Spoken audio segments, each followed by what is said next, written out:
pour partir la journée du bon pied. Au 98.5 Montréal, vous écoutez L'Agacé le matin. Alors, on ne peut pas mettre une infinité d'argent dans le transport collectif. Donc, il faut trouver des nouveaux moyens. À un moment donné, il faut sortir de ce débat-là de déficit puis qu'on n'a plus d'argent. On parle de la congestion routière dans la région métropolitaine. Là, c'est 1,5 à 2 milliards de pertes. 30 des prestataires n'ont pas de contraintes à l'emploi. On propose de passer d'un régime punitif à un régime plus humain. Voici Patrick Lagacé. Jeudi le 12 septembre 2024. Merci d'être là. On vous accompagne jusqu'à 10h. Vous pouvez nous écrire au 985 mon courriel patrick@985fm.ca. Je commence avec une météo. Aujourd'hui, beau et chaud, quelques nuages, 25 degrés. Après, mais c'est pas compliqué jusqu'à mardi. Les prévisions météo, c'est du beau temps, quelques nuages. Demain, vendredi, samedi, dimanche, beau soleil, pas de nuages, pas de pluie à l'horizon non plus, 28 degrés chaque jour ou presque jusqu'à dimanche. Je commence avec une histoire d'exploration spatiale parce qu'on vit des moments historiques. C'est une journée historique dans le domaine spatial. 4 personnes, 2 employés de SpaceX, la compagnie de Elon Musk, et 2 touristes spatiaux, un pilote et le commandant, un passager qui est milliardaire, ont quitté la Terre dans une fusée privée il y a quelques jours. Et dans quelques minutes, 2 membres de cet équipage vont faire une sortie dans l'espace, loin en orbite, 3 fois plus haut que la Station spatiale internationale. C'est historique parce que c'est la première fois que des touristes spatiaux vont faire une telle sortie dans l'espace, dans le cadre d'une mission privée. Et c'est aussi la sortie d'astronautes la plus éloignée de la Terre. On va y revenir tantôt. Fred va nous en parler. On va recevoir aussi un expert. On revient sur Terre. Dans l'actualité, dans le Journal de Montréal, on apprend que le gouvernement du Québec veut faciliter votre vie de consommateur. Le gouvernement Legault qui va déposer un projet de loi pour faciliter la vie des gens qui vont à l'épicerie, qui vont au restaurant, etc., sur 2 fronts notamment. Et le gouvernement veut revenir à la base. Premier front, c'est les pourboires. Les pourboires, surtout dans les restaurants. Je sais que c'est un peu fatigant pour beaucoup de gens d'arriver au terminal de paiement et de voir les options de pourboire là, qui sont souvent à 18 20 même 25 de suggestions, avec des encouragements aussi, avec des emojis, avec des commentaires. Donc, si vous donnez 20 vous êtes extraordinaire, etc. On le sait, là, bien souvent, ces options-là, c'est après les taxes, alors que le pourboire devrait s'appliquer avant les taxes. Eh bien, le gouvernement veut, je cite, un meilleur encadrement des suggestions de pourboire dans les commerces. On veut aussi agir sur la description des prix à l'épicerie, que ce soit plus visible, plus simple dans les rayons, notamment quand on suggère d'acheter plusieurs unités d'un article, genre 3 pour 10 $, on voudrait, là, dans ce projet de loi, que le prix à l'unité soit plus clair si on n'achète pas tout ce qui est suggéré. Donc, il y a cette volonté là, au gouvernement du Québec de revenir sur le concret, d'agir dans le quotidien du monde. Je pense que c'est bien correct, mais juste un commentaire sur les pourboires. Entre vous et moi, il y a aussi, quand vous arrivez pour payer, il y a l'option de choisir le montant du pourboire sur le terminal. Aussi, de ne pas en donner. C'est possible aussi, dans son libre arbitre, de se dire « je vais donner moins que ce qui est suggéré » ou « je vais même ne pas en donner ». Est-ce qu'on a vraiment besoin d'une loi pour encadrer la relation entre le consommateur et l'option pourboire du terminal de paiement au restaurant? Il me semble que c'est pas à l'État de gérer mes malaises, ma gêne et d'encadrer là, cette relation-là. Personnellement, je trouve que c'est un peu exagéré, mais en même temps, je ferais remarquer, je vais tomber un peu dans la sociologie ce matin, là, c'est très québécois. Parce que, on veut pas de chicane, donc exprimer son malaise, son insatisfaction, c'est pas dans notre ADN. Et 2, on se retourne vers qui? Quand on a ce genre de situation-là, on se retourne vers l'État pour agir pour nous. Toujours dans le Journal de Montréal, il y a une bombe dans le monde politique. Les caquistes vont être un peu sonnés ce matin. Il y a le député Yuri Chassin, qui est un député du gouvernement, qui sonne les cloches de son équipe dans une lettre ouverte. Le titre, « La CAQ doit se ressaisir maintenant ». Et le député Chassin somme le gouvernement Legault de cesser de dépenser. Il accuse son propre camp d'avoir jeté de l'argent sur les problèmes plutôt que de faire les choses différemment. Yuri Chassin, il est de l'aile conservatrice de la CAQ. C'est un ancien de l'Institut économique de Montréal qui trouve que l'État est trop gros. Il n'a jamais été fait ministre, M. Chassin. On peut penser que ça libère la parole de savoir qu'on ne sera jamais sur le premier trio en politique, mais quand même, il rappelle certaines vérités qui dérangent. Il rappelle, M. Chassin, d'abord, le lourd fardeau fiscal des Québécois, le déficit qui est à 11 milliards. Il critique aussi les dépenses qui explosent, qui ont explosé depuis plusieurs années. Il dit, je cite, là, « Nous sommes allés au bout du modèle bureaucratique québécois ». Vous devinez bien que je vais en reparler avec Jonathan à 7 heures. Il a quelques éléments de coulisses, les dessous de cette lettre-là. Pas sûr que François Legault va aimer cette sortie de son député, M. Chassin, mais en même temps, au-delà de la discipline de parti, au-delà du fait que, bon, il va tirer contre son camp, M. Chassin, je pense qu'on peut se réjouir de temps en temps de voir que des députés ne chantent pas toujours la chanson de leur parti. Et je pense aussi qu'il pose des questions qui s'imposent. Allez lire sa lettre, c'est dans le Journal de Montréal. Je reste sur le thème de la bureaucratie. Il y a une excellente chronique à lire dans la presse aujourd'hui sous la plume de Maxime Bergeron, qui, lui, met son regard sur la bureaucratie municipale. Il revient sur cette histoire dont on vous a parlé avec Luc Ferrandez un peu plus tard cette semaine. Il y a un inspecteur de l'arrondissement Ville-Marie qui est allé mesurer les plantes sur les terrasses des restos dans le village gay cet été. Et il en a trouvé qui étaient trop hautes. Il y a un règlement municipal, là, figurez-vous donc, sur la hauteur des plantes. Et ça, Luc Ferrandez nous expliquait que c'est parfait, c'est désigné quand il y a des terrasses qui sont sur rue et qu'il peut y avoir des véhicules automobiles qui passent à côté des terrasses. Mais je veux juste rappeler que dans le village gay, sur Sainte-Catherine, c'est piétonnier. Il n'y a pas de voiture. Donc, le règlement est un peu caduc. Pas grave. On l'a appliqué de façon très, très rigide. C'est Marie-Laurence Delenay qui avait sorti cette nouvelle-là dans le Journal de Montréal à la base. Et Maxime Bergeron, chroniqueur de la presse, note ceci. Il dit, au-delà de l'absurdité de la chose, de mesurer des plantes comme ça, d'écœurer les commerçants, noter qu'elles sont trop hautes, sortir le tape à mesurer pour voir c'est quoi la hauteur de ces plantes-là, il souligne, Maxime Bergeron, que la Ville a embauché 2500 employés de plus ces dernières années. Question qu'il pose et que je vous pose, est-ce que ça paraît? Est-ce que ça paraît sur la propreté de la Ville, sur la mobilité? On sait, les chantiers sont partout. La coordination entre les chantiers n'est pas toujours très, très bonne. Est-ce que ça paraît dans les services aux citoyens? Moi, je vis à Montréal. Je suis un contribuable montréalais. J'ai choisi d'habiter à Montréal. Et comme personne qui vit ici 24 heures sur 24, la réponse, c'est non. Pas pantoute. Dans mon quotidien, je ne vois pas qu'on a embauché 2500 employés de plus. Ce que je note, par contre, c'est qu'il y a beaucoup de cadres qui ont été embauchés. Ce que je note, là, c'est qu'il y a beaucoup de cadres qui ont reçu leur boni même les années où ils ne devaient pas en recevoir. Il n'y a pas de problème à embaucher des employés. Est-ce que ce sont des employés qui sont dans les services directs? Il faudra aller voir dans les structures.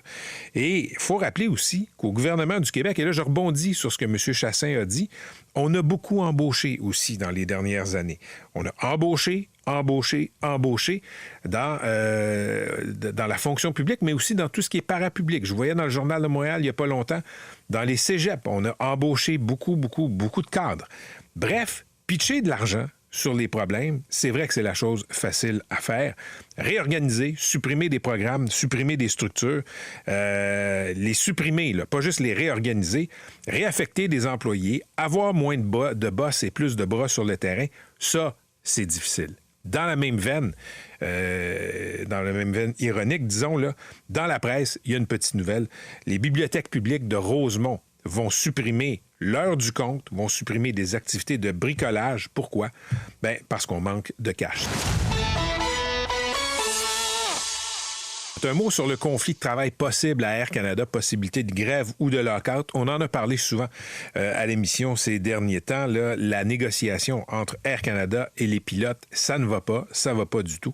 Et là, Air Canada souhaiterait que Ottawa, le fédéral, impose l'arbitrage exécutoire, un peu comme Ottawa l'a fait dans le secteur du transport ferroviaire. Le gouvernement fédéral a déjà annoncé ses couleurs, a dit « ça n'arrivera pas ». Je pense que c'est une bonne réponse. Écoutez, pour le transport aérien, il y a d'autres options. C'est dérangeant pour la clientèle, c'est vrai. Pour le rail, il n'y a pas d'autres options. Si vous voulez expédier du minerai, du bois, des vêtements, des composantes de machinerie, il n'y a pas d'autre façon de le faire ou presque, là. En fait, de le faire rapidement. Et c'est pour ça qu'Ottawa a imposé l'arbitrage exécutoire il y a 2 semaines. Je rappelle que la date pour le conflit de travail appréhendé à Air Canada, c'est le 17 septembre. Donc, renseignez-vous sur les vols que vous pouvez reporter, que vous pouvez annuler selon certaines conditions. Je veux revenir sur cette histoire dont on a parlé un peu plus tôt. C'était lundi, la saga de l'école Lavoie dans Côte-des-Neiges. L'enseignant stagiaire Francis Richer a raconté son histoire d'abord à Mylène Moisan dans le journal Le Soleil. Il est allé en stage dans cette école secondaire. Il a subi des manifestations d'homophobie de la part d'élèves, des jeunes élèves là, du premier cycle du secondaire. On a souhaité sa mort, on a ri de lui parce qu'il est homosexuel, etc. Tout ça, c'était sur un forum de discussion privé qui fait partie des infrastructures informatiques de l'école. On l'a reçu à notre micro. On va écouter un extrait de ce qu'il nous avait dit. De dire que, par exemple, le phénomène LGBTQ+, peut être nié carrément. Donc, partant de là, c'est certain qu'il y a une certaine forme d'éducation à faire, ce qui est tout à fait normal. Par contre, quand ce genre de situation se produit, où on vit de pareilles violences, et là, écoutez, c'est adressant envers un membre du personnel. Là. Si les élèves osent faire ça, j'ose même pas imaginer ce que les autres élèves subissent dans l'ombre. Le Centre de services scolaires de Montréal, on l'a contacté, il nous a dit être surpris de la sortie de M. Richer. On dit, écoutez, à l'époque, l'enseignant stagiaire avait été satisfait de notre intervention, de notre réponse, de l'intervention de la direction. Parfait, c'est noté, sauf que l'enseignant stagiaire Richer peut fort bien avoir changé d'idée. Tu regardes dans le rétroviseur et tu te dis, ouais, je pense pas que ça a été super bien géré, donc il a le droit de sortir comme ça. Paul Saint-Pierre Plamondon, le chef du Parti québécois, a rebondi là-dessus sur ses réseaux sociaux dans un long message. Il a pris la défense des personnes qui sont d'orientation sexuelle comme M. Richer. Il rappelle aussi certaines valeurs de tolérance de base. Et là, je mets des gants blancs, mais j'en mets pas tant que ça. Il faut quand même appeler un chat un chat. Il peut y avoir de l'intolérance partout. Mais dans les écoles multiethniques de Montréal, il n'y a pas, disons, la même ouverture que ce qu'on peut constater dans la population en général. J'en ai parlé quand M. Richer est venu à notre micro. En 2023, il y a un documentaire qui est sorti, qui a été diffusé sur UniTV. Il est encore disponible. C'est de Manuel Foglia. Ça s'intitule « Garçon, un film de genre ». Emmanuel Foglia a fait un documentaire en suivant les jeunes de 2 écoles, de Matane et de Montréal, sur leur perception face au genre, face à la masculinité, face aux orientations sexuelles. Et disons que ça fessait. On peut penser qu'à Matane, il n'y a pas beaucoup de tolérance face à ces enjeux-là, à ces réalités-là. C'était tout le contraire. C'est dans l'école à Montréal où il y avait, disons, la plus grande réserve, la plus grande frilosité, parfois la plus grande hostilité. Et la différence, c'est que dans l'école à Montréal, beaucoup de jeunes dont les parents sont issus de l'immigration, qui viennent de cultures où l'homosexualité, par exemple, n'est pas très tolérée, ça se répercute dans les valeurs. Et M. Saint-Pierre Plamondon s'est inquiété de tout ça. On va revenir là-dessus avec le chef du PQ un peu plus tard à l'émission, puis je vais vous faire écouter aussi des extraits de ce documentaire de Manuel Foglia. Il faut parler de transport aussi aujourd'hui. 2 nouvelles sur le transport qui sont apparues sur les radars dans les dernières heures. D'abord, Exo, l'organisme là, qui gère les trains de banlieue, c'est Radio-Canada qui a sorti ce scoop-là hier. Exo songe à mettre fin à 3 liaisons de trains de banlieue dans la région de Montréal. Il y en a 5, donc il en resterait seulement 2. Tout ça pour sauver 21 millions de dollars par année. Les 3 lignes en question, Mascouche, Candiac, Mont-Saint-Hilaire. Il n'y a rien qui est fait, il n'y a pas de décision qui est prise, mais c'est un scénario qui est à l'étude. Thomas Gerbet a sorti cette nouvelle-là le jour où il y a des maires de la Rive-Nord là, qui allaient à Québec pour réclamer plus de transport intercité sur la Rive-Nord.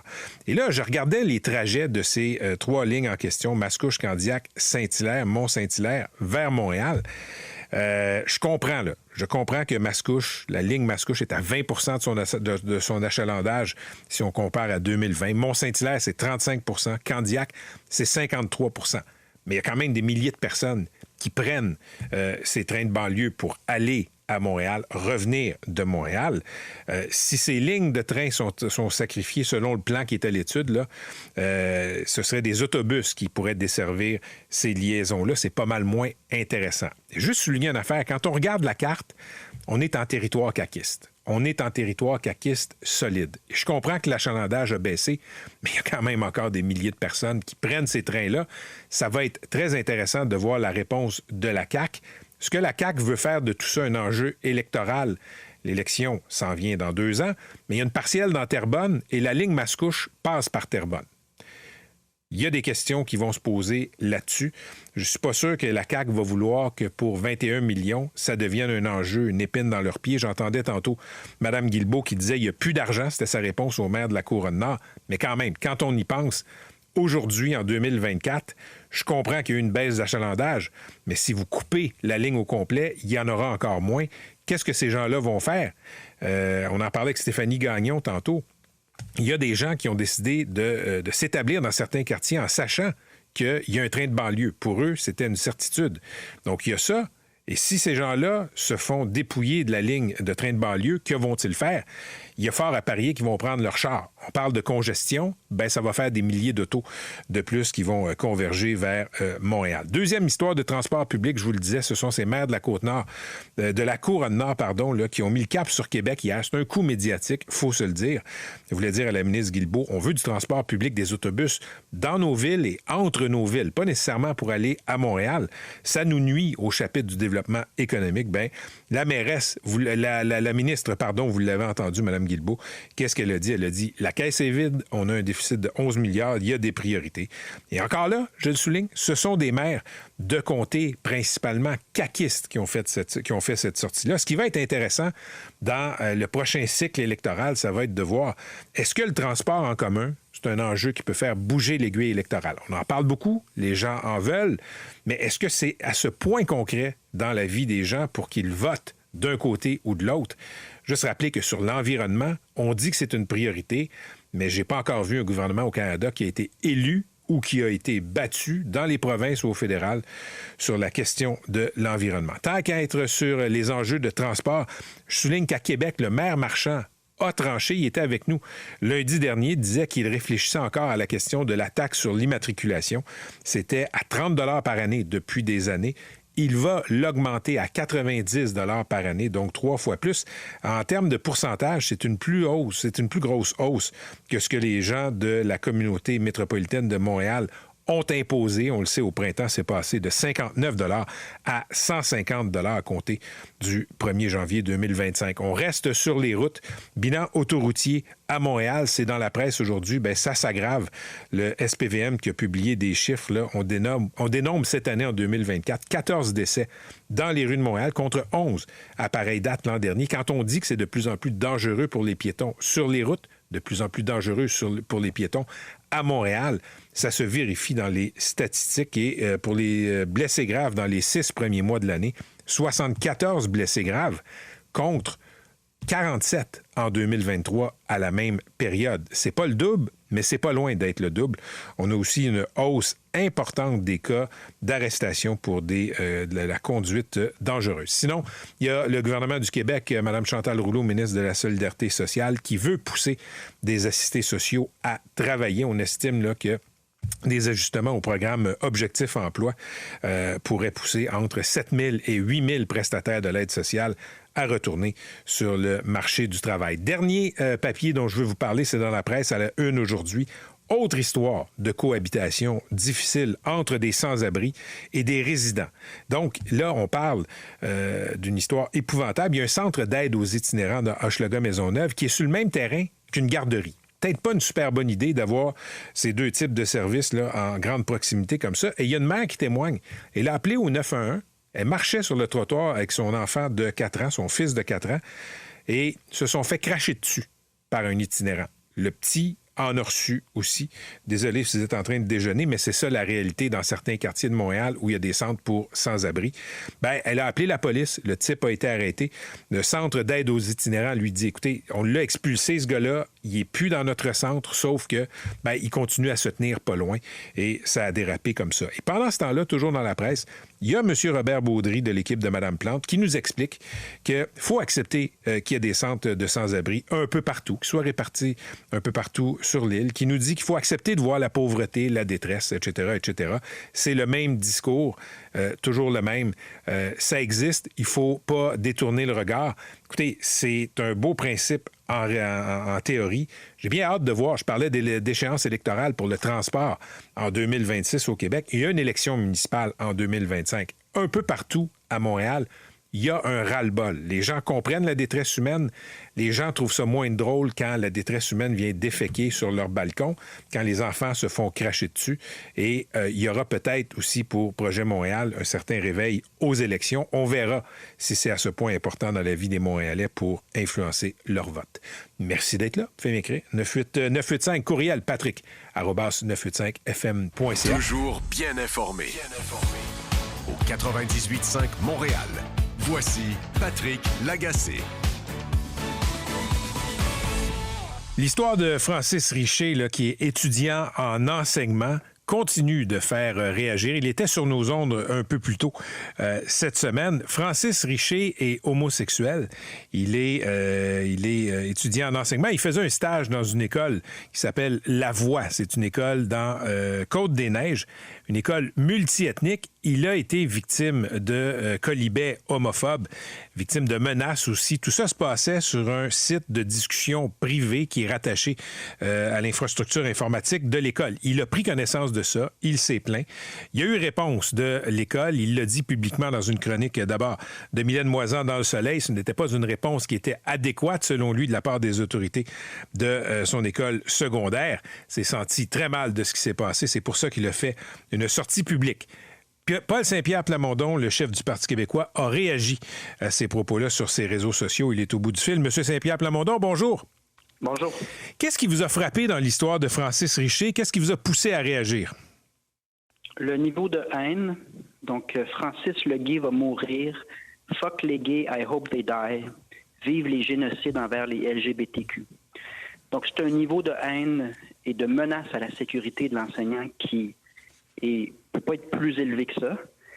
Et donc, c'est l'absence de conséquences ou de mesures pour protéger, d'une part, l'enseignant, mais surtout pour corriger le tir qui m'a convaincu que la classe politique avait une responsabilité de réagir avec clarté sur c'est quoi le contrat social québécois, c'est quoi les fondements au Québec qui nous permettent de vivre dans une société qui est riche et qui est paisible, qui offre de la sécurité. Ça rend le Québec très attirant.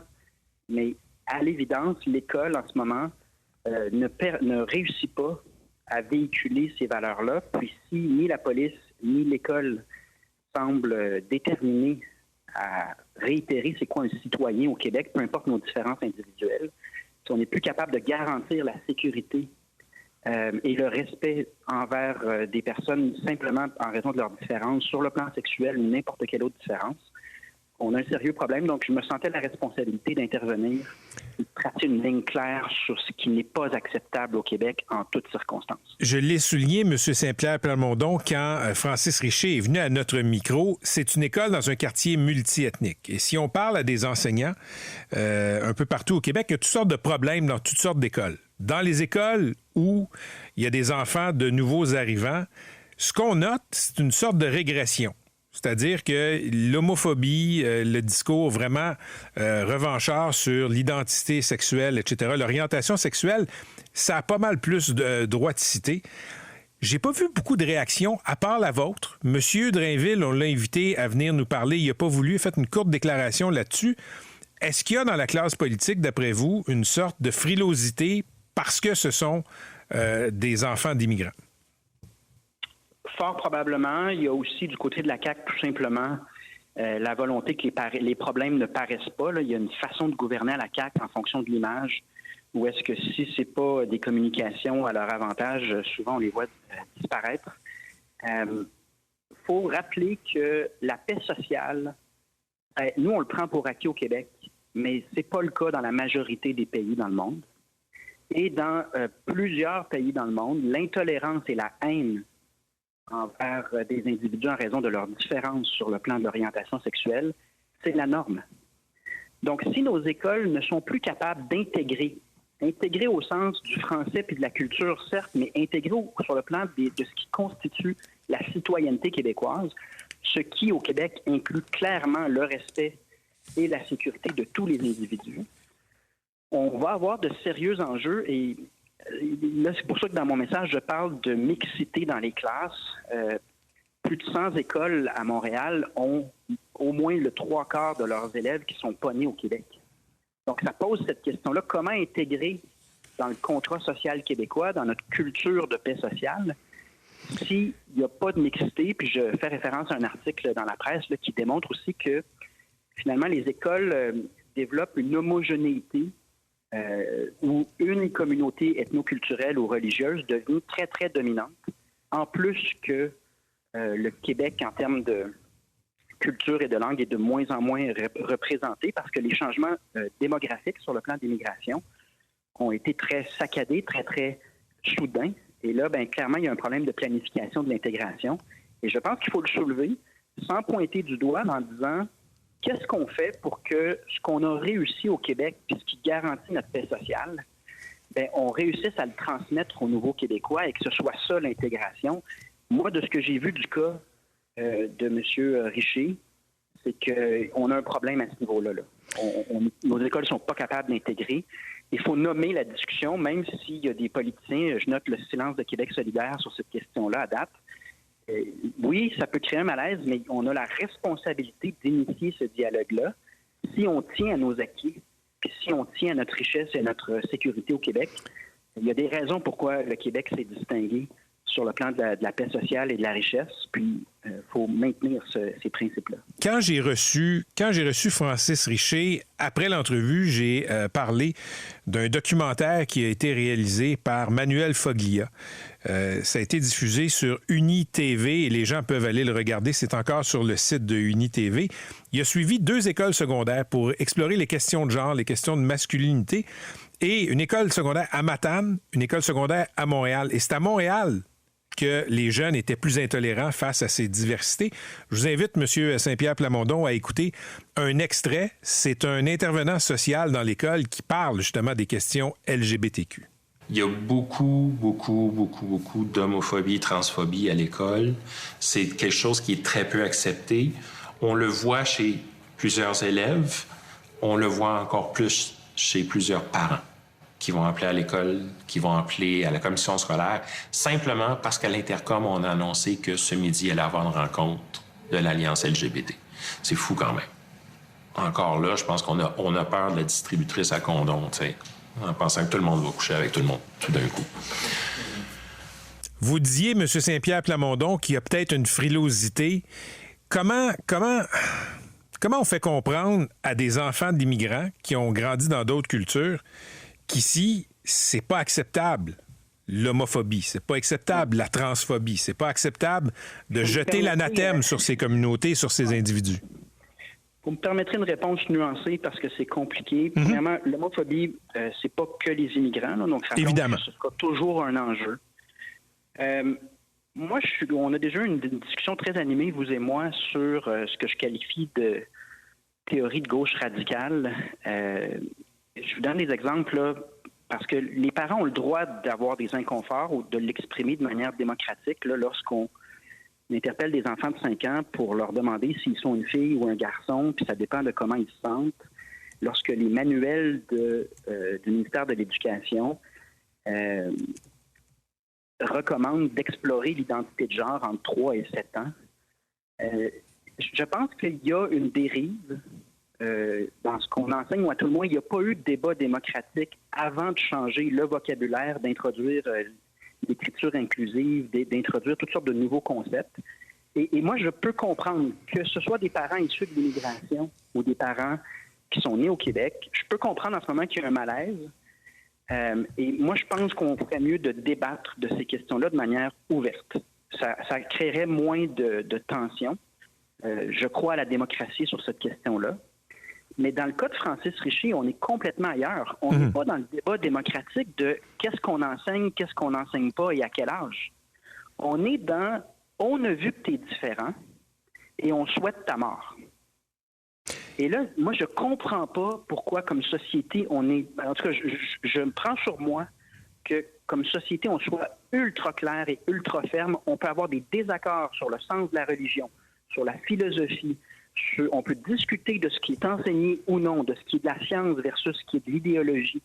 Il peut y avoir des réactions entre les parents, un dialogue donc entre les parents et les enseignants, mais jamais, jamais, jamais, on va accepter au Québec que la sécurité, le respect qu'on doit envers nos co-citoyens n'existe plus en raison de leur orientation sexuelle. Et ce message-là, clairement, il n'a pas passé.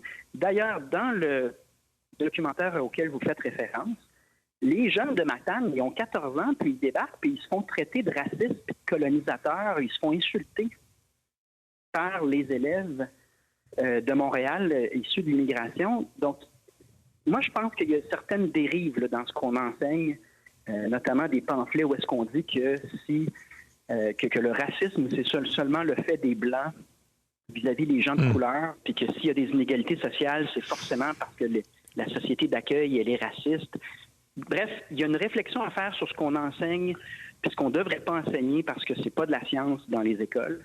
Mais une fois qu'on s'est dit ça, puis ce débat-là aura lieu de manière paisible et raisonnée au cours des prochaines années, il y a d'autres phénomènes qu'on ne peut pas nier, c'est-à-dire que nos écoles ne semblent pas intégrées à la société québécoise pour garantir les principes fondamentaux qui, eux, ne sont pas en débat, notamment le respect, la sécurité, l'absence de haine, indépendamment de son orientation sexuelle ou de son identité individuelle.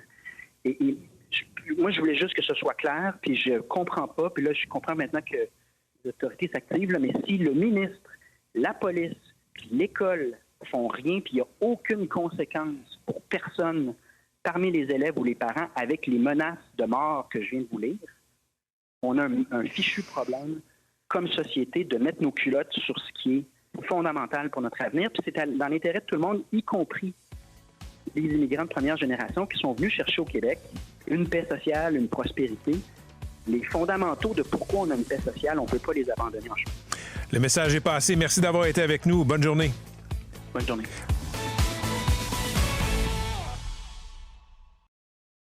Toujours bien informé. Au 98.5 Montréal. Voici Patrick Lagacé. Je me tourne maintenant vers la ministre de la Solidarité sociale, Chantal Rouleau, parce que la CAQ compte modifier un régime d'aide sociale au Québec, certains programmes pour pousser plus de gens là, à travailler. On estime qu'entre 7 000 et 8 000 personnes pourraient gagner le marché du travail. Madame Rouleau, bonjour. Bonjour, M. Lagacé. Donc, écoutez, j'ai comme l'impression que c'est un panier de crabes que vous ouvrez là, parce que chaque fois que des gouvernements veulent pousser des gens qui sont sur l'aide sociale à retourner au travail, à les accompagner, il y a quand même beaucoup de levées de boucliers. Oui, bon, ben vous dites pousser, mais ce que je préfère comme terme, c'est nettement accompagner, parce que quand j'ai fait la tournée à travers tout le Québec, dans toutes les régions, que j'ai rencontré des centaines de personnes et que j'ai rencontré des prestataires, le mot qui est ressorti le plus, c'est l'accompagnement. Parce que aujourd'hui, 20 ans après que la dernière loi sur l'aide sociale a été mise en place, la loi pour l'aide aux personnes et aux familles. 20 ans plus tard, le portrait a changé. Les personnes qui sont sur l'aide sociale, les prestataires, sont plus éloignés du marché du travail et ont besoin d'aide, ont besoin d'accompagnement pour mieux socialiser puis mieux s'intégrer dans notre société et sur le marché du travail. Parce que c'est par l'emploi qu'on améliore sa condition de vie. Et ça, c'est reconnu partout. Alors, il y a un décalage à l'heure actuelle et c'est ça qu'on veut combler. Alors, on met tous les efforts nécessaires pour aider les gens à sortir de cette situation-là, parce que être sur l'aide sociale, c'est pas un but en soi. Non, évidemment. C'est une aide de dernier recours. C'est une aide de dernier recours, mais quand même, il y a des gens qui ne peuvent pas travailler pour plein de conditions physiques, psychologiques, etc. Oui. Il y a des gens qui ont eu des traumatismes, qui ont beaucoup de misère à fonctionner en société. Une fois que ça c'est dit, il y a là, on est à 232 000, presque 233 000 prestataires de l'aide sociale en 2024 au Québec. C'est comparé à 400 000 il y a 20 ans. C'est ça, exactement. Historiquement, c'est bas. Ceci étant dit, vous voulez en pousser entre 7 000 et 8 000 à travailler. Ceux qui vont être ciblés, c'est quoi le profil? En fait, on a presque la moitié qui ont peu d'expérience de travail. On a environ 40 qui n'ont pas de diplôme d'études secondaires. On a des personnes qui ont des problèmes psychosociaux, des enjeux de santé mentale. Et là, ce qu'on introduit dans la loi, c'est justement ces enjeux psychosociaux et la santé mentale. Et ce qu'on fait, c'est que aujourd'hui, lorsqu'une personne fait une demande à l'aide sociale, il y a une évaluation médicale. C'est un médecin qui évalue. Aujourd'hui, avec cette loi-là, ce qu'on propose, c'est que les professionnels de la santé, des professionnels de la santé pourront émettre ce diagnostic en tenant compte des enjeux psychosociaux. Et ça, c'est un enjeu, c'est une avancée là, pour notre société. Ça va aider énormément. On veut aller dans l'accompagnement. On veut ouvrir un programme qui existe depuis 2018, le programme Objectif Emploi, qui est fait aujourd'hui pour ceux qui font la demande pour la première fois. Là, des gens qui font une demande pour une deuxième fois pourront embarquer sur ce programme. Et ce que ça permet, c'est de la formation, c'est de l'accompagnement, c'est d'aller vers l'emploi et ça permet d'améliorer les prestations par mois là, que les gens obtiennent. Fait qu'on améliore les conditions de vie des gens. Mais et ce qu'on veut, c'est pas pousser là, c'est pas pousser vers l'emploi, c'est une meilleure intégration parce qu'on voit qu'il y a évidemment des difficultés là, plus prononcées aujourd'hui qu'il y a 20 ans. Alors c'est une loi qui n'avait pas été revue et aménagée depuis un bon bout de temps. Les conditions ont changé. À l'époque, il y avait 9 de chômage. Aujourd'hui, c'est autour de 5 Il y avait, dans les premiers mois de l'année, 35 000 emplois qui n'exigeaient aucune qualification. Il y a de la place pour que des gens qui viennent faire une demande d'aide sociale puissent aller vers l'emploi. Okay. Alors, c'est ça qu'on cherche, c'est ça qu'on veut.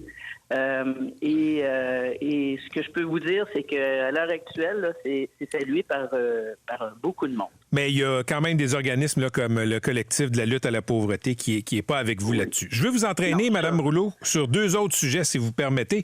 D'abord... Est-ce que je peux juste vous dire, là, sur cette modernisation, il y a quelque chose d'important aussi. On répond à une demande qui date de plusieurs années, là. C'est un chèque par personne. Et ça, c'est important. C'est un changement de paradigme. Et on modifie la contrainte à l'emploi pour contrainte à la santé. C'est donc axé sur la personne. Et ça, c'est extrêmement important. Parfait, c'est dit. Je vous amène sur 2 autres sujets avant de vous laisser aller, Mme Rouleau. Avez-vous lu le Journal de Montréal ce matin? Je lis les journaux le matin. Qu'est-ce que vous avez pensé de la lettre de votre collègue député caquiste Yuri Chassin qui appelle la CAQ à se réveiller maintenant?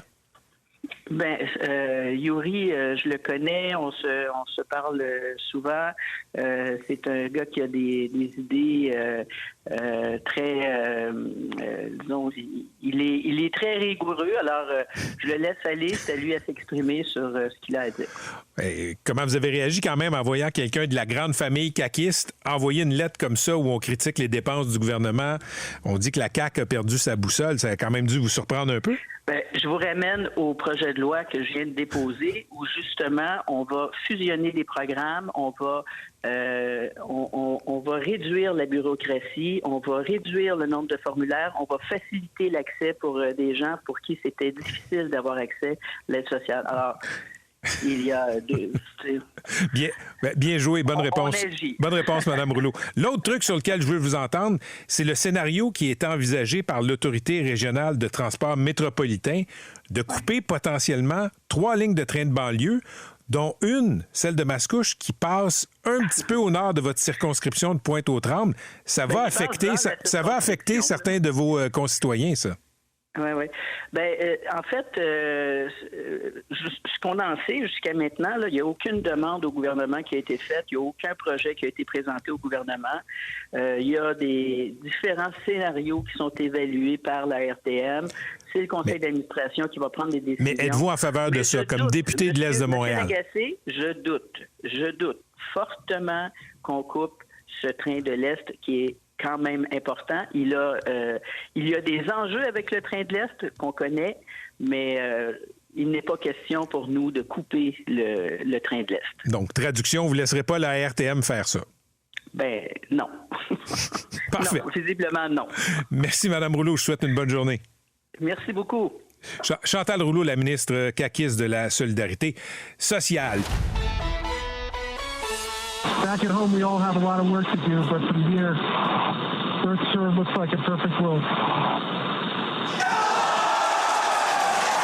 Ce sont les mots suivis des applaudissements du milliardaire Jared Isaacman. C'est un touriste spatial, le premier touriste spatial à effectuer une sortie dans l'espace dans le cadre d'un vol privé et le vol privé est assuré par SpaceX, la compagnie de Elon Musk. Tout ça se passait il y a quelques minutes.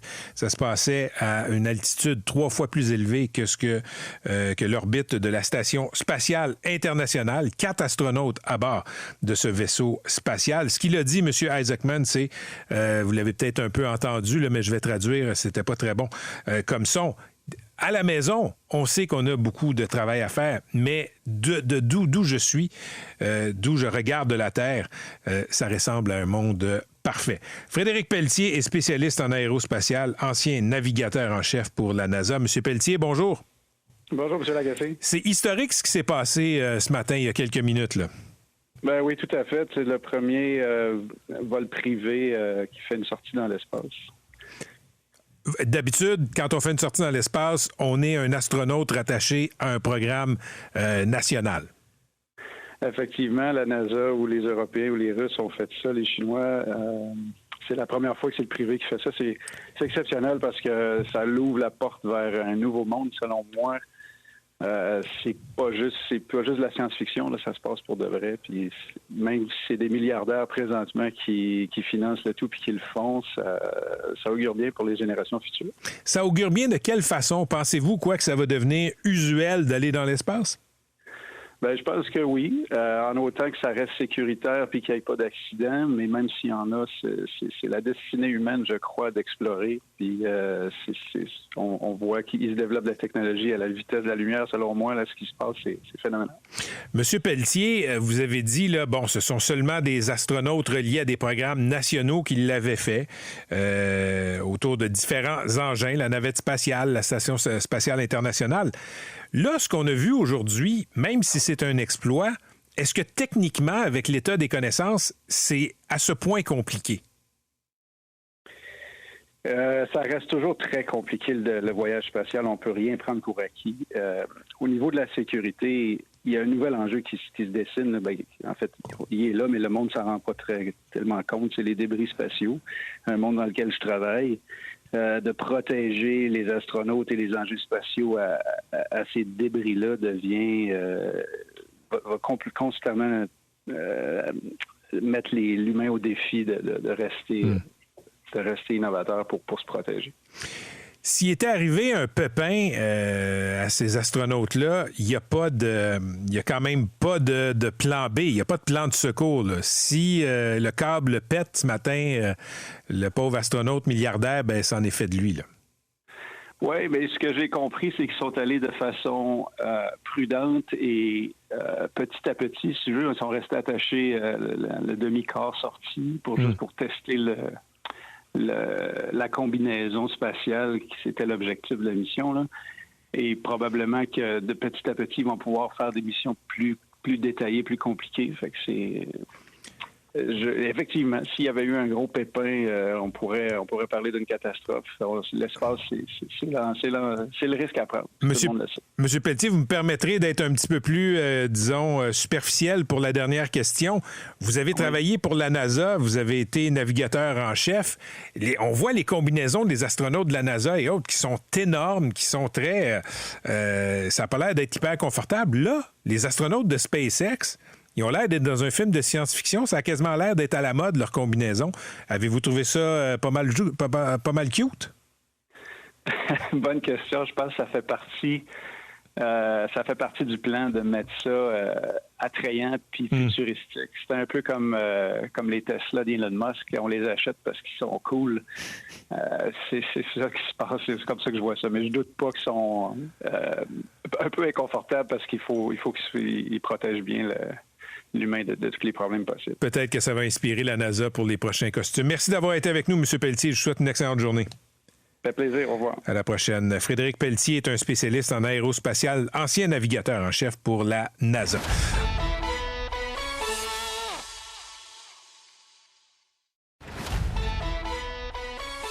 Voici Patrick Lagacé. Léa Clermont-Dion, vous la connaissez, militante féministe. Elle écrit des livres, elle fait des documentaires sur la question du consentement sexuel. Toutes sortes d'enjeux qui touchent les femmes. Nous arrive avec un livre qui est destiné aux jeunes et qui s'intitule « Salut, ça va ». Bonjour Léa. Bonjour Patrick. Avant de parler du livre, il y a quelques jours, la décision est tombée. Michel Venn, contre qui tu avais porté plainte, qui a mené à ce procès, l'ancien journaliste, qui a été débouté en appel, donc le jugement. La décision de la première instance a tenu le coup. Il devra purger une peine pour t'avoir fait une agression sexuelle. Ouais. Ça a été quoi ta réaction quand tu as vu ça à RDI? Un grand soulagement, je te dirais. C'est sûr qu'il n'y a pas de réjouissance ou de sentiment de joie qui vient avec ça.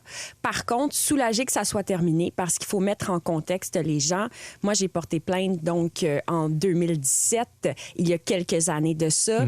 Et le verdict, finalement, de la Cour supérieure est arrivé en 2021. Et là, j'attendais finalement la réponse de la Cour d'appel. Puis ça a pris quand même quelques années. Et ça a pris plus de 2 ans. Exactement. Quasiment 3. Donc, ce sont des délais qui parfois peuvent être pesants dans une vie. Alors moi, je suis soulagée que ça soit enfin terminé. J'aurais pas pu continuer comme ça. Là. Tu m'as déjà dit, Léa Clermont-Dion, que si tu avais pu, tu n'aurais pas pris la voie des tribunaux. De simples excuses, quand tu as abordé ça avec Michel Venn, de simples excuses auraient fait l'affaire. Des excuses honnêtes, sincères, une lettre où on exprime certains remords, mais le déni, des fois, ça peut être violent, en fait. Le déni jusqu'au bout du processus aussi, ça peut être assez spectaculaire et dérangeant. Oui, tout ça aurait pu juste se terminer là, avec une vraie lettre d'excuse, mais sincère, hein? On s'entend parce que des fois, ça peut être autre chose. Moi, je veux dire, c'est sûr que le processus judiciaire, c'est complexe, c'est compliqué, c'est libérateur dans certains cas, mais c'est quand même laborieux quand on a des jeunes enfants, qu'on étudie, etc. Quand on a une vie. Oui. Quand on a une vie, c'est compliqué. C'est toujours compliqué de toute façon. Alors, j'aurais bien aimé me passer de ça, mais il fallait ce qu'il fallait. À un moment donné, il fallait que justice soit faite. OK, passons à ton livre maintenant. Oui. Ça s'intitule « Salut, ça va dialoguer pour prévenir les violences sexuelles ». Bon. La mise en page est très attrayante, très jeune. Très jolie, très beau. Ça s'adresse à qui? Ça s'adresse aux jeunes de 14, 15, jusqu'à 20 ans, je dirais, mais aussi particulièrement aux garçons. Ça s'adresse aux parents, ça s'adresse également aux enseignants du secondaire, du cégep, etc. Mais tu sais, moi, Patrick, ça fait près de 15 ans que je parle, d'égalité, des enjeux, je dirais, de conditions féminines. Mais à un moment donné, je me disais, moi, je suis tannée de parler à ma gang. Puis j'aimerais ça parler à ceux qui ne me lisent pas. C'est-à-dire particulièrement les jeunes hommes. Parce que quand je vais dans les salons du livre, il y a beaucoup de jeunes filles qui viennent me voir puis qui sont déjà super conscientisées, puis je vais continuer de leur parler. Mais là, j'avais le goût d'entamer un dialogue avec des gars. Et depuis que j'ai eu mon fils, en fait, je me suis rendu compte finalement que peut-être que ce que j'avais appris dans les dernières années, je pouvais aussi le partager à un jeune public. Il y a des anecdotes dans le livre, justement, qui sont tirées de tes visites auprès de jeunes et de jeunes hommes. Oui. Par exemple, tu as été embauché par la Ligue de hockey junior majeur du Québec pour faire de la conscientisation auprès des jeunes des équipes. On sait qu'il y a eu des scandales sexuels dans le hockey junior. Sans mettre de lunettes roses, comment ça s'est passé? Pour ce qui est de la Ligue de hockey junior majeur du Québec, ça s'est passé en ligne parce que je pense que l'association n'avait pas les ressources nécessaires pour m'envoyer sur le terrain dans les Maritimes. Donc, c'est sûr qu'il y a une barrière avec le numérique qui fait en sorte que c'est peut-être moins chaleureux que, par exemple, mon expérience au CF Montréal où j'ai rencontré des jeunes joueurs Les jeunes de l'académie. De l'académie, effectivement, en présentiel, j'aime pas ce terme. Mais par contre, j'ai ressenti que lorsque je présentais un extrait de « Je vous salue, salope » comme élément de conscientisation, quand je parlais de Raytea Person, qui est cette jeune fille qui a vécu un viol collectif et il y avait eu des images qui avaient été prises du viol et qui avaient été diffusées largement, elle avait vécu de la cyberintimidation. Et Raytea s'est enlevé la vie. Et il y a le père de Raytea Person dans le film qui raconte ça puis qui parle d'un système de protection finalement des agresseurs. Et quand je présentais ça aux joueurs de hockey, là, je sentais qu'il y avait vraiment un sentiment d'empathie qui se développait. J'avais l'impression que je leur parlais et que ça résonnait. Puis ça, c'était un apprentissage que j'ai fait dans les dernières années en travaillant justement en formation en pédagogie. L'émotion est très importante. Il faut sortir de la théorie. Il faut leur parler. Puis il faut leur expliquer aussi ce que c'est le consentement parce que c'est pas tout le monde qui le sait. Je me suis rendu compte que c'était mal compris comme notion. Bien, tu racontes dans le livre une visite dans une école secondaire. Oui. Et il y a des jeunes garçons qui disent, ben oui, mais là, écoute, même si la fille est saoule, c'est correct, on peut avoir une relation sexuelle avec elle. Exactement. Ou encore, il y a beaucoup de jeunes qui pensaient que lorsque quelqu'un dort, c'est pas grave, en fait, d'avoir une relation sexuelle avec quelqu'un. Mais le consentement n'est pas libre et éclairé si la personne est en état d'intoxication avancée ou d'intoxication tout court ou si elle dort. Donc, c'est d'essayer de démystifier tout ça parce qu'on pense qu'ils savent, ces jeunes-là, mais pas nécessairement. MeToo est arrivé en 2017, justement. Oui. Et les plus jeunes générations, quand je disais est-ce que vous savez ce que c'est? La plupart ne savaient pas, puis on peut comprendre pourquoi. Ça fait un certain nombre d'années. Et donc, avec plein de discours qu'on voit sur les réseaux sociaux, sur TikTok, etc., on voit beaucoup de désinformation sur ces enjeux-là. On colporte beaucoup de mythes. Par exemple, l'idée que les personnes qui portent plainte pour agression sexuelle mentent souvent. Ou encore le fait, il y a même une banalisation du viol là, chez certains TikTokers assez radicaux. Ah ouais, sur les réseaux sociaux. Qui appartiennent à la frange masculiniste, qui disent que la seule agression sexuelle valable, c'est le viol. Donc, ce sont des discours... Valable? Oui. Qu'est-ce que ça veut dire, ça? Bien, ça veut dire, c'est-à-dire la plus importante, la plus grave, c'est le viol. Les attouchements ne sont pas considérés comme des actes graves, selon certains, alors qu'on sait très bien que les agressions sexuelles de toute nature sont graves. As-tu l'impression que ces visites-là, dans les écoles, dans les groupes sportifs, etc., as-tu l'impression que c'est utile ou des organisations veulent juste se dire, OK, on a une liste, là, on a parlé de prévention de l'agression sexuelle, on a parlé de consentement, check. Je pense que c'est les deux. Il y a des organisations qui sont vraiment de bonne foi et qui veulent recevoir des gens comme moi ou d'autres pour discuter parce qu'ils veulent avancer et se transformer. Il y en a d'autres qui nous instrumentalisent. Et j'en suis consciente, qui veulent avoir leur petite liste puis dire, moi, aujourd'hui, c'est fait.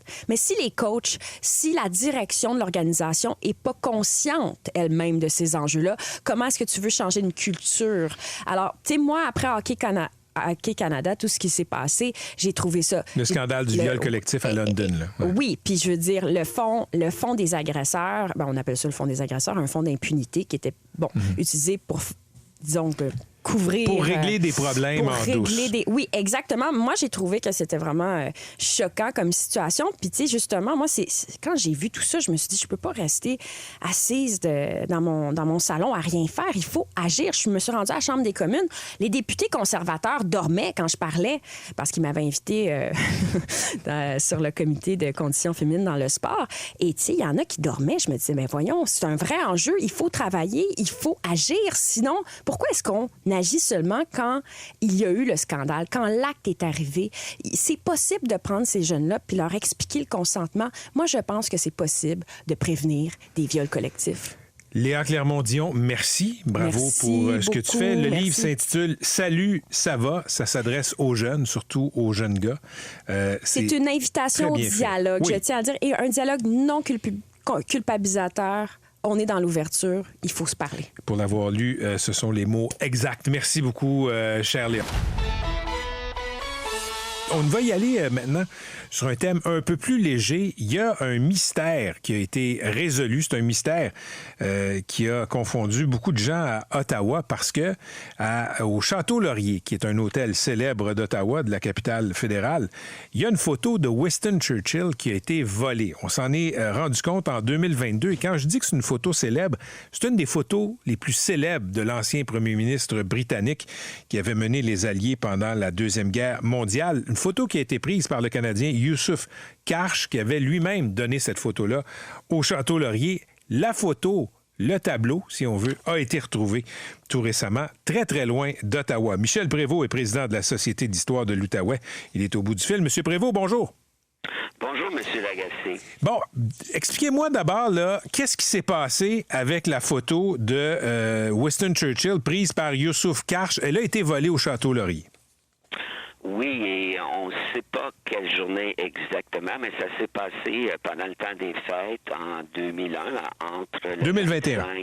21, tout à fait, excusez-moi. Et comment est-ce que le château a pu découvrir ça? On a demandé aux gens de leur faire parvenir des photos qu'on aurait prises du portrait et on se rend compte que le cadre est plus petit. Alors, tout est en place avant Noël, puis au début janvier 2022, on se rend bien compte que c'est pas le même portrait. Le cadre n'est pas le même, mais c'est quand même très audacieux. Comment est-ce qu'on a fait pour voler ce portrait-là? C'est dans un lieu public, là. C'est au rez-de-chaussée, ce qu'on appelle le reading room, là. Et ça prenait aussi des outils pour enlever ce portrait-là et en remettre une copie. Alors, j'aime à dire que Arsène Lupin a passé les fêtes 2021 au Château Laurier. Mais dites-moi, là, on le sait, là, la photo célèbre de M. Churchill a été remplacée par une copie. Mais est-ce que ça a une si grande valeur que ça? Je veux dire, c'est pas une photo, c'est pas une peinture de Léonard de Vinci là, dont on parle ici. En fait, la valeur monétaire est évaluée à 136 000 $. C'est beaucoup plus une valeur historique patrimoniale parce que ce portrait-là est fait à partir d'un négatif d'origine. Et de nos jours, on ne peut même plus reproduire, même si on a accès au négatif, on ne peut plus reproduire des portraits de Karch. Alors, ça a une grande valeur historique d'une part, mais d'autre part, pour le Château Laurier, moindre mesure, c'est comme si le loup se faisait à nouveau voler la Jacob. Il faut savoir que Karch a habité avec sa deuxième femme au Château Laurier. Il a eu son studio de 72 à 92 et il a donné en 1998 des portraits au Château Laurier, dont le plus célèbre, et vous avez raison de dire que c'est un portrait célèbre, selon des économistes, c'est le portrait le plus reproduit dans l'histoire de la photographie. Alors, c'est un bien patrimonial pour le Château Laurier. C'est pour ça que la directrice générale, Mme Dumas, était si désemparée. Mais là, M. Prévost, le portrait a été retrouvé. Racontez-nous où et comment il a été retrouvé. Quelle histoire.